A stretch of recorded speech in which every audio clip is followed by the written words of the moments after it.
A new day begins in this typical household. To help cut their electricity bills, a SolarEdge PV system with battery storage has been installed.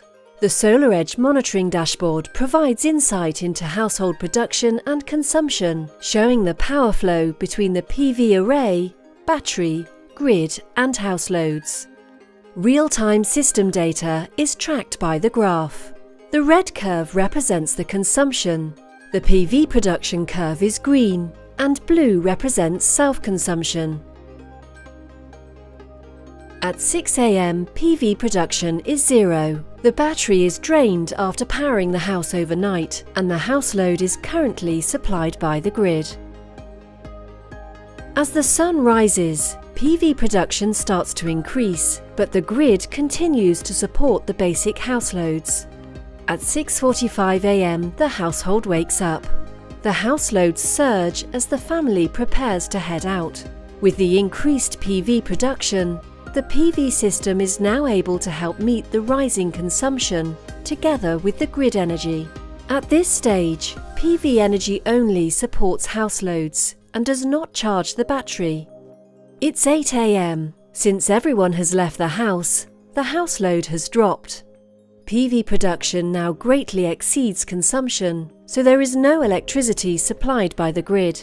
The house is now energy independent for the first time today. The green production curve exceeds the blue self-consumption curve. In this case, the excess PV energy is used to charge the battery. The battery continues to be charged by PV throughout the morning. The house load remains low and is fully supplied by the PV energy. With PV at peak production and the battery reaching full charge, the excess energy can now be exported to the grid. At midday, the house is still energy independent. It's lunchtime, and the kids are back home from school. Even with rising house loads, the PV production is high enough to supply all loads while exporting excess energy to the grid. The battery remains 100% charged. In the afternoon, there is higher energy consumption and decreasing PV production. With PV not able to meet the house loads, the battery now begins supplying energy. After 3 PM, clear skies give way to clouds, leading to even lower PV production. The dashboard shows the battery continuing to compensate for the reduced PV generation levels, supplying a greater share of the house loads than before. Good news! At 4 PM, the sunny weather has returned. PV production is back to levels high enough to supply the loads, charge the battery, and even export excess energy to the grid.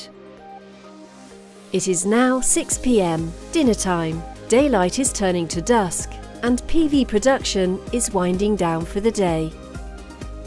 The low PV generation isn't able to supply the high energy consumption.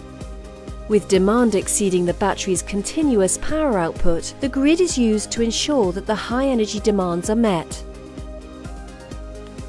As the sun sets, PV production has dropped to 0. With household consumption relatively low, the battery alone is able to supply the house loads without any need for the grid.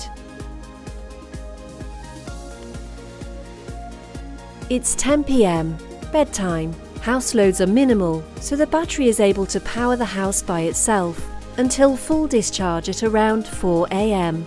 The grid then takes over household energy supply for the rest of the night, with PV production starting again after sunrise. Another day has ended with SolarEdge's PV and StorEdge solution helping this household optimize their self-consumption.